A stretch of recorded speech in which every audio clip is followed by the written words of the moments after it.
खूप दिवसानंतर आता व्लॉग अपलोड करते.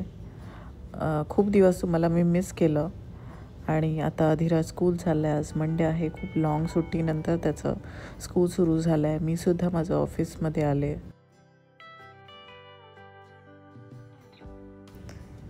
आज घरी पाहुणे येणार आहेत, सो खूप वेगवेगळे असे डिशेस बनणार आहेत घरी.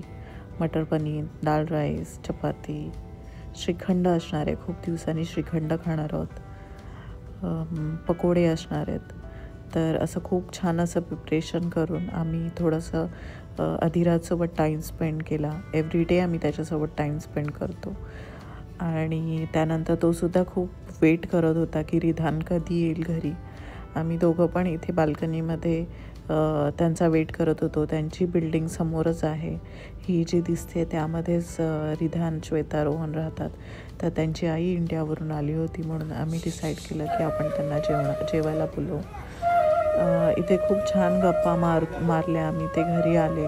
पप्पांनी पण मस्त बासरी वाजवून दाखवली. पप्पांना पेटी वाजवता येते. त्यांनी त्याचं शिक्षण घेतलं आहे. खूप वर्ष त्यांनी पेटी वाजवलेली आहे. त्यांना खूप छान एक्सपिरियन्स आहे तो. आता ते बासरी शिकत आहेत. तर 1-2 त्यांनी गाणी आम्हाला वाजवून दाखवली. आम्ही खूप मस्त बसून त्याचं एन्जॉय केलं. खूप छान मस्त वाटलं. इंडियापासून लांब राहतो, पण आपली मराठी माणसं आपल्यासोबत असली की काही लांब असल्यासारखं वाटत नाही. सो आम्ही असे छोटे छोटे गेट टुगेदर कधी करतच असतो. खूप घरामध्ये मेस झाला आहे तो इग्नोर करा, कारण लहान मुलं असतात तर तुम्हाला माहितीच आहे की लहान मुलं असली की घरामध्ये किती ते टॉईज काढतात, इथे तिथे फेकतात आणि आपणसुद्धा काहीच करू शकत नाही. So this is the life. आणि खूप छान जेवण झालं. मस्त गप्पा मारल्या. पप्पांची बासरीवरती गाणी ऐकली.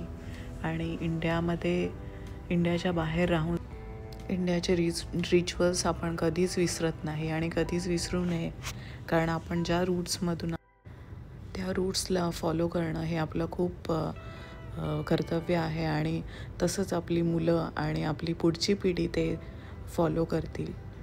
सो इंडियन रिच्युअल्स झाले आणि मग त्यानंतर मी थोडी सुमितला पॅकिंग करायला हेल्प केली, कारण सुमित जाणार होता व्हिएतनामला.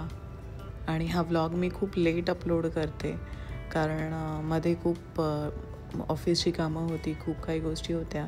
सो मला व्लॉग अपलोड करता नाही आला. आणि इथे अधिराज सर्वांच्या पाया पडतो आहे जाताना. त्याला खूप आम्ही पहिल्यापासून सवय लावलेली आहे की मोठ्यांच्या पाया पडायच्या. सो तो रिधानच्यासुद्धा पाया पडतो आहे. खूप मजा आली बघून. So this is second day आणि अधिराज आता परत स्कूलमध्ये चालला आहे. आणि इथे तो त्याच्या सगळे म्हणजे जितके त्याला आवडतात ते टॉईज, कार्स तो त्याच्या स्कूलमध्ये घेऊन जात आहे. तर तो मला काउंटिंग करून सांगतो आहे की मी एवढ्या कार्स घेऊन चाललो आहे. सो अशा प्रकारे व्लॉग संपत आहे. Thank you so much.